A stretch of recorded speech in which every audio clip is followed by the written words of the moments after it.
Assalamualaikum warahmatullahi wabarakatuh. Perkenalkan, saya Mustika Mutmainah dengan NIM 19323089, Prodi S1 Teknik Sipil, Fakultas Teknik Universitas Negeri Padang. Baiklah, saya akan mempresentasikan tentang perkuatan struktur dengan FRP. FRP adalah salah satu jenis material komposit yang terdiri atas matrik resin polimer yang diperkuat dengan serat gelas atau serat karbon. FRP juga termasuk jenis material yang ringan, mempunyai kuat tarik yang sangat tinggi, 7-10 kali lebih tinggi dari baja, dan mudah dalam pelaksanaannya di lapangan. Fungsi FRP secara struktural adalah 1. Meningkatkan kapasitas momen, 2. Meningkatkan kapasitas geser, 3. Meningkatkan kapasitas gaya vertikal pada kolom, 4. Meningkatkan duktilitas. Keunggulan dan kekurangan FRP. Keunggulan FRP: 1. Tahan terhadap korosi, 2. Tidak menghantar listrik dan tahan panas, 3. Memiliki umur yang panjang, 4. Pemasangannya lebih mudah. Kekurangan FRP adalah dalam hal biaya, karena FRP masih jarang diproduksi di Indonesia.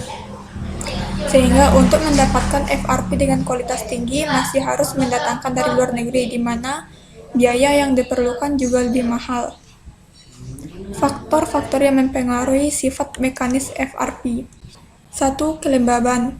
Di dalam lingkungan dengan kelembaban tinggi yang terus-menerus bisa menyebabkan kekurangan kekuatan dari resin. Kedua, api dan suhu. Meskipun ketahanan FRP lebih baik dibanding baja, namun kekuatan dari resin juga bisa berkurang dengan adanya api dan suhu yang tinggi. 3. Sinar ultraviolet. Sinar UV bisa merusak matriks polimer. Sebaiknya komposit dihindarkan dari paparan sinar matahari langsung. 4. Korosi. Kelebihan dari FRP adalah tidak mengalami korosi, namun komposit juga sensitif terhadap lingkungan yang ekstrim. Kinerja FRP: 1. Mempunyai durasibilitas tinggi, 2. Desain disesuaikan dengan penurunan mutu akibat degradasi. 3. Durabilitas jangka panjang. FRP dipengaruhi oleh modulus elastisitas jenis FRP yang digunakan. 4. Durasibilitas jangka panjang, fatigue, dan rangka jangka panjang. 5. Ikatan antara FRP dengan substrat. Hal paling penting untuk perkuatan bagian lentur, momen, atau geser. Batasan strain ditentukan dalam mode keruntuhan, termasuk perkiraan terjadi lepasnya ikatan. Batasan perkuatan FRP: 1. Mencegah terjadinya keruntuhan yang mendadak pada elemen menggunakan sistem FRP. 2. Batasan dalam peningkatan kapasitas beban pada elemen yang diberi perkuatan. 3. Prinsip perkuatan adalah apabila terjadi kegagalan pada struktur yang sudah diperkuat, maka yang harus mengalami keruntuhan terlebih dahulu adalah perkuatan FRP-nya dan bukan keruntuhan elemen. Sistem perkuatan FRP.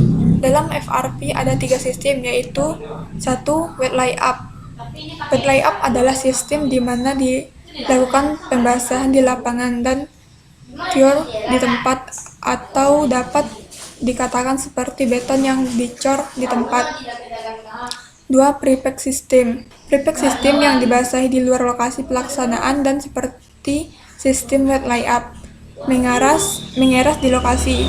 Prepack system yang difabrikasi perlu syarat penyimpanan dan rekomendasi untuk prosedur curing. Precured system.